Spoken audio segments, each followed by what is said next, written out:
بسم اللہ الرحمن الرحیم۔ السلام علیکم۔ ہر روز نئی ویڈیو کے لیے چینل کو سبسکرائب کر لیں اور ساتھ لگے ہوئے بیل آئیکن کو دبا کر آل کی آپشن کو سلیکٹ کریں تاکہ ہر نئی ویڈیو کی اپڈیٹ آپ کو ملتی رہے۔ نمرود کی ایک بیٹی تھی جس کا نام رحیمہ تھا، لیکن اسے ربا کے نام سے پکارا جاتا تھا۔ جب نمرود نے حضرت ابراہیم علیہ السلام کو بہت آگ میں پھینکا تو اس وقت وہ لڑکی اوپر محل پر سے یہ سارا منظر دیکھ رہی تھی۔ جب اس نے حضرت ابراہیم علیہ السلام کو آگ میں نماز ادا کرتے ہوئے دیکھا اور آپ علیہ السلام کے ارد گرد بہت سارے گلاب کے پودوں، پانی اور درختوں کو دیکھا جن پر پرندے چہچہا رہے تھے، وہ دل میں کہنے لگی کہ میرا باپ تو کچھ بھی نہیں ہے، قدرت، عزت اور بادشاہی تو اللہ تعالیٰ کی ہے جو ابراہیم کا رب ہے۔ میرا والد تو جھوٹا اور عاجز ہے، آدمی کو ہلاک کرنے پر بھی قادر نہیں۔ وہ یہ سوچتی ہوئی اکیلی ہی اپنے محل سے نکلی اور اس کے قریب آ گئی۔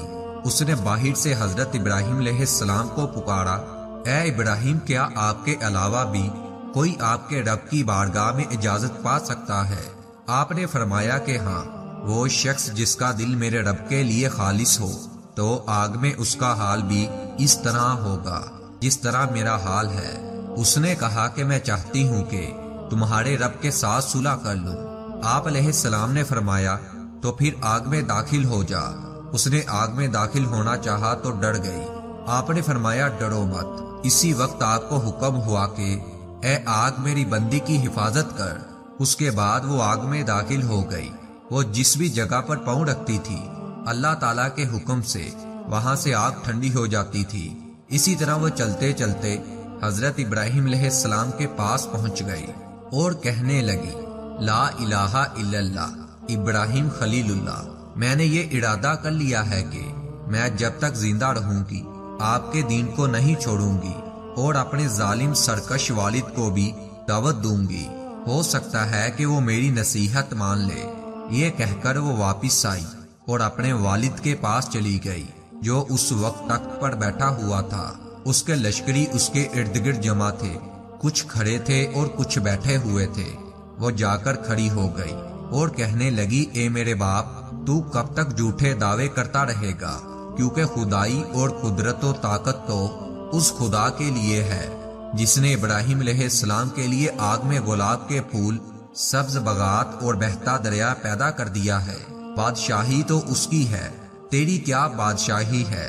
تو ایک آدمی کو غزنید پہنچانے سے عاجز ہے اور اس پر قادر نہیں۔ ساتھ ہی اس نے کلمہ پڑھا، لا الہ الا اللہ، ابراہیم رسول اللہ۔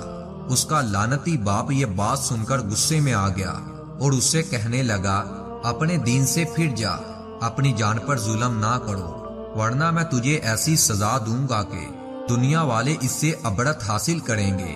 اس نے کہا کہ میں دین حق کو ہرگز نہیں چھوڑوں گی اور نہ ہی اپنے رب کی نافرمانی کروں گی، تو جو چاہے کر لے۔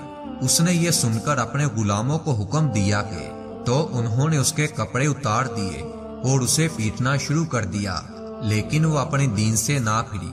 پھر نمرود نے اس کے دونوں ہاتھ کاٹنے کا حکم دے دیا۔ اس کے غلاموں نے اس کے ہاتھ کاٹ دیے، لیکن اس اللہ کی بندی نے اف تک بھی نہ کی۔ پھر نمرود نے اسے مختلف سزائیں دی، لیکن وہ اپنے دین پر ڈٹی رہی، حتیٰ کہ اللہ تعالیٰ نے ایک فرشتے کو وحی فرمائی کہ وہ جنت میں جائے اور وہاں سے اس کے لیے اعلیٰ پوشاک لے کر اس کے پاس جائے۔ وہ فرشتہ پوشاک لے کر اس کے پاس گیا اور وہ پوشاک اس کو دیا اور ساتھ ہی اپنے نورانی پر اس کے بدن پر ملے تو اس کے تمام زخم اللہ کے حکم سے درست ہو گئے۔ اس نے وہ پوشاک پہن لی۔ پھر ایک تیز ہوا آئی اور اسے اڑا کر انجانے مقام پر لے گئی۔ اس کے بارے میں اللہ تعالیٰ بہتر جانتا ہے۔